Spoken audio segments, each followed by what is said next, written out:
आवेश। आवेश की वैसे तो कोई निश्चित परिभाषा नहीं है, परंतु इतना जरूर कहा जा सकता है कि आवेश किसी भी द्रव्य का वह गुण है जिसके कारण वह विद्युत क्षेत्र तथा चुंबकीय क्षेत्र उत्पन्न करता है अथवा इसका अनुभव करता है। हम विद्युत क्षेत्र तथा चुंबकीय क्षेत्र के बारे में आगे विस्तार से पढ़ेंगे। एसआई पद्धति के अनुसार आवेश का मात्रक कूलाम होता है। इसे C से प्रदर्शित किया जाता है। क्या आपने कभी सोचा है कि एसआई मात्रक क्या होता है?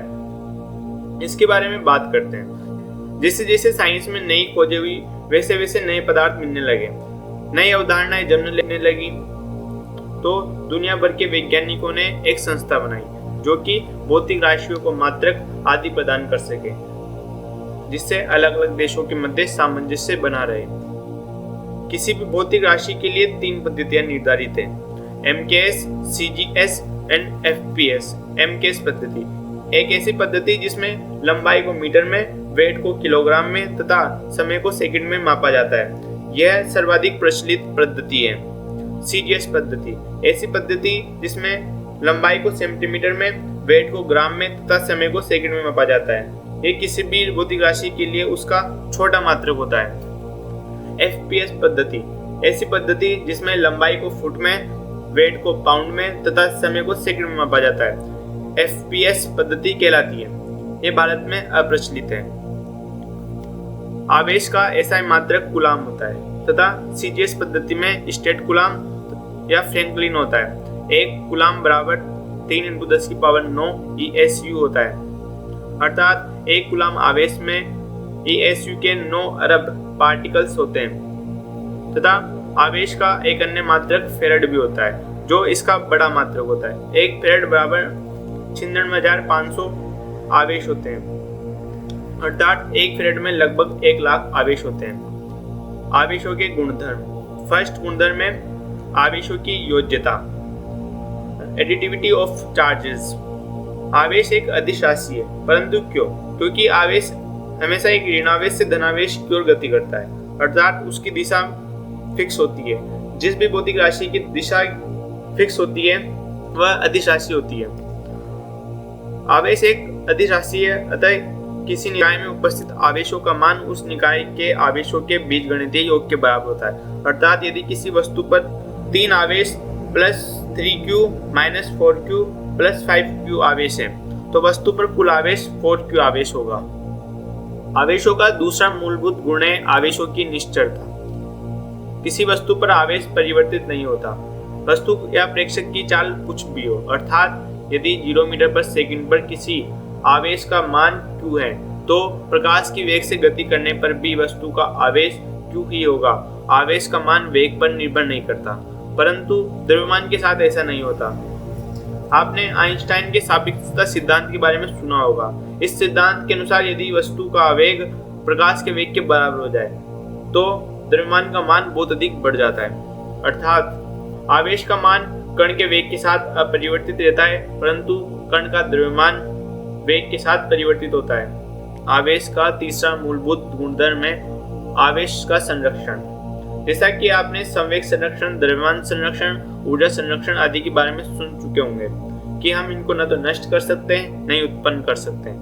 ऐसा ही आवेश के साथ भी है। हम आवेश को न तो उत्पन्न कर सकते हैं, न ही नष्ट कर सकते हैं। आवेशों का चौथा मूलभूत गुणधर्म है आवेशों का क्वांटनीकरण। इससे पहले हम आगे बात करें, यह समझना जरूरी है क्वांटनीकरण क्या होता है। क्वांटनीकरण से तात्पर्य है कि जब किसी भौतिक राशि का आदान प्रदान सतत न होकर विविक्त रूप से होता है, तब यह आदान प्रदान क्वांटनीकृत कहलाता है। राशि की प्रकृति क्वांटम प्रकृति कहलाती है। एक हाइपोथेसिस घटना सोचिए। आप 2 वस्तुओं को आपस में रगड़ रहे हैं। वस्तु A से B में इलेक्ट्रॉन का स्थानांतरण हो रहा है। अब आप अचानक वस्तु को रगड़ना बंद कर देते हैं। इलेक्ट्रॉन्स का स्थानांतरण रुक जाता है। यदि आवेशों का स्थानांतरण सतत आदान प्रदान होता, तो हो सकता है जब आप रगड़ना बंद करें तो किसी आवेश का संबंध दोनों सतह से हो, परंतु आवेशों का आदान प्रदान विविक्त रूप से होता है। अर्थात एक इलेक्ट्रॉन एक सतह से पूरी तरह असंबद्ध होगा, तभी दूसरी सतह से संबद्ध होगा।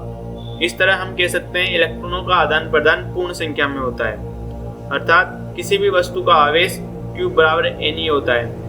n यहाँ नेचुरल नंबर है, और e इलेक्ट्रॉन का आवेश है जो कि 1.6 × 10⁻⁻ कूलाम होता है।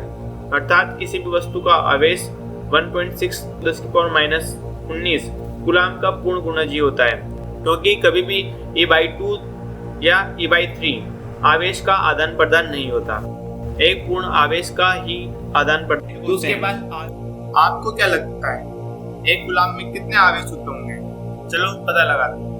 जैसा कि हम जानते हैं कि एक इलेक्ट्रॉन का आवेश 1.6 × 10⁻⁻19 कूलाम होता है। अतः एक इलेक्ट्रॉन बराबर 1.6 × 1/10⁻19 लिखा जा सकता है, क्योंकि जब पावर माइनस में होती है उसको अपॉन में लिखा जा सकता है। अब हम 10⁻19 को दूसरी तरफ शिफ्ट करेंगे तो ये मल्टीप्लाई में जाएगा। अतः 10⁻19 इलेक्ट्रॉन बराबर 1.6 कूलाम। हमें एक कूलाम आवेश प्राप्त करना है और दिया गया आवेश 1.6 कूलाम आवेश है। अतः 1.6 को भी दूसरी तरफ शिफ्ट कर देंगे। यहाँ ये मल्टीप्लाई में है, दूसरी तरफ ये अपॉन में जाएगा। अतः एक कूलाम बराबर 10⁻19 अपॉन 1.6 इलेक्ट्रॉन। 10⁻19 का मतलब है कि 10 के आगे 19 जीरो है।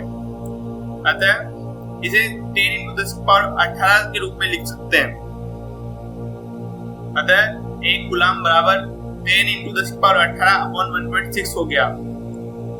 अब 10 में 1.6 का भाग देने पर हमें एक कूलाम बराबर 6.25 × 10⁻18 इलेक्ट्रॉन प्राप्त होते हैं।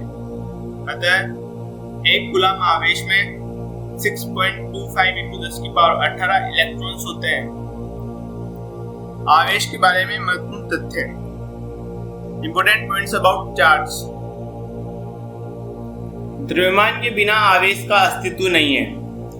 अर्थात यदि किसी वस्तु के पास द्रव्यमान नहीं है तो उसके पास आवेश नहीं होगा, क्योंकि किसी वस्तु को आवेशित करने के लिए इलेक्ट्रॉन आवश्यक होते हैं। यदि किसी वस्तु के पास इलेक्ट्रॉन नहीं है तो आवेशित नहीं होगी, क्योंकि हम जानते हैं कि इलेक्ट्रॉन के पास कुछ द्रव्यमान होता है। अतः हम कहते हैं कि द्रव्यमान के बिना आवेश का अस्तित्व नहीं है। इसका एक एग्जाम्पल है फोटोन। फोटोन के पास द्रव्यमान 0 होता है, तो इस पर आवेश भी नहीं होता। हम फोटोन के बारे में आगे विस्तार से बात करेंगे। अभी आप इतना जान लीजिए कि जिस प्रकार द्रव्य की इकाई परमाणु है, शरीर की इकाई कोशिका, वैसे ही प्रकाश की इकाई फोटोन होती है। अर्थात फोटोन वह इकाई कण है जिसके कारण प्रकाश अस्तित्व में है।